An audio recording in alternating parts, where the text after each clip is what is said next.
دا فلانیان دی او دا قوم والا دی دا قوم والا دی. اسلام کې دا شیز نشته دی. اسلام کې ټول یو شی دی. اسلام کې غورواله په تقوا سره دی، په دین سره دی. که دینداری درکې وه د الله رب العالمین نه درکې یره وه بس ته غوره یې. او که چېرته ته قریشي شي او دین درکې نه وي لکه د ابولهب غوندې به بیا بېعزته یې. د رسول الله صلی الله علیه وسلم خپل تره دی، مونږ یې ولې بد یادو؟ قرآن کریم مونږ له بد یاد کړی دی. نسب بیا چاله پیدا نه ورکوي.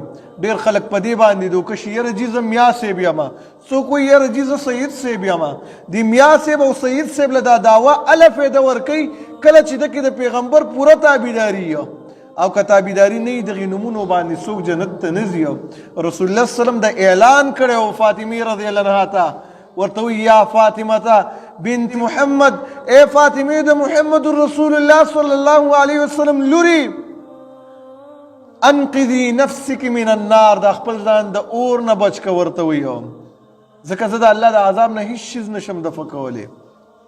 خپل لور ته دا شانتي وایي. نو سیدان بعضې ټیم کې وایي یاره جي مونږ خو د پیغمبر علیه الصلاة والسلام اولاد یو، مونځ کې مونځ به ورله نه ورځي، عملونه به یې د شریعت خلاف وي. نه د دغې سید نه هغه سړی بهتره دی چې هغه لګیا دی خپله مزدوري کوي او خپل مونځ او اودس کوي، هغه انسان بهتره دی. سید هله بهتره دی چې کله هغه کې دینداري د پیغمبر تابعداري پکې، بیا دا سید د نورو خلکو نه بهتره دی.